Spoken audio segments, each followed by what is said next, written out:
Good morning বন্ধুরা, তনুশ্রী সারাদিন চ্যানেলে আরও একটা ভিডিওতে তোমাদের সবাইকে স্বাগত। সকালবেলা এক কাপ চা খেয়ে লেগে পড়েছি ঘরের কাজে।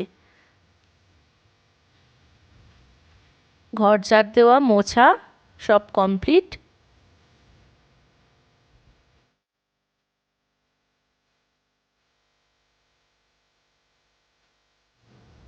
প্রচণ্ড গরম পড়েছে, তাই ওদের হালকা করে একটু স্নান করিয়ে দিচ্ছি।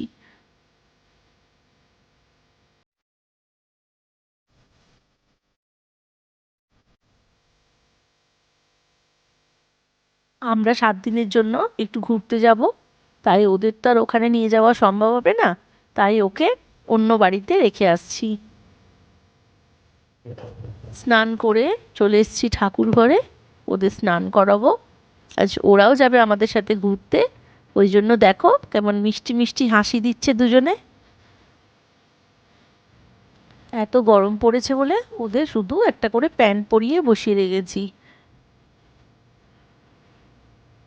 ঘুরতে যাব ঠান্ডার জায়গায়, ওই জন্য ওদের সোয়েটারগুলো একটু হালকা করে কেচে নিচ্ছি। ভেবেছিলাম কাচবো না, পরিষ্কারই আছে, কিন্তু বার করে দেখলাম একটু ময়লা ময়লা মতো রয়েছে, তাই ভালো করে কেচে শুকোতে দিয়ে দিলাম। আজ দুপুরে রান্না করেছি মুসুর ডাল, উচ্ছে বেগুন ভাজা, সর্ষে বাটা দিয়ে বাটা মাছের ঝাল, আর আমের চাটনি, স্যালাড আছে আর দই আছে। এখনও বাড়ির কেউ খেতে বসেনি, আমি ফার্স্ট আজ খেতে বসে পড়েছি। দুপুরে কাস্টমার আসবে ভেবেছিলাম, পার্লার আজকে তুলবো না, কিন্তু কাস্টমার আসবে বলে তাড়াতাড়ি করে খেয়ে নিলাম, পার্লারে যাব। রেডি হয়ে গেছি।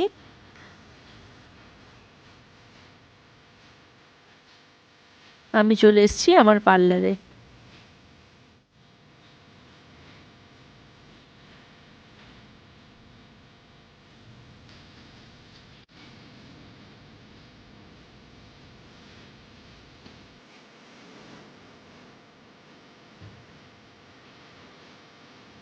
এই বৌদিদের পরশুদিন ঈদ আছে, তাই বৌদি আমায় ফোন করে রিকোয়েস্ট করলো যে আজকে তুমি আমাকে পার্লার খুলে হলেও কাজগুলো করে দাও। তা কী করবো, খুলতেই হলো পার্লার।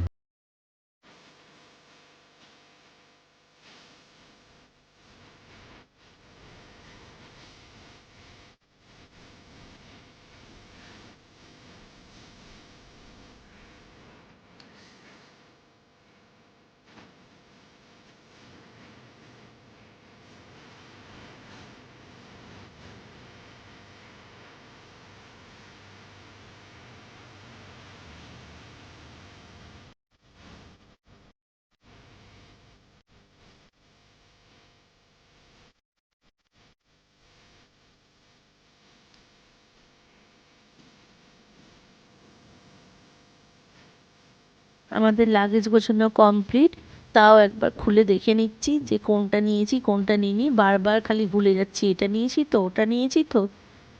2 কৌটো কর্পূর নিয়ে নিয়েছি। আমরা রেডি হয়ে গেছি, আমরা বেরিয়ে পড়েছি।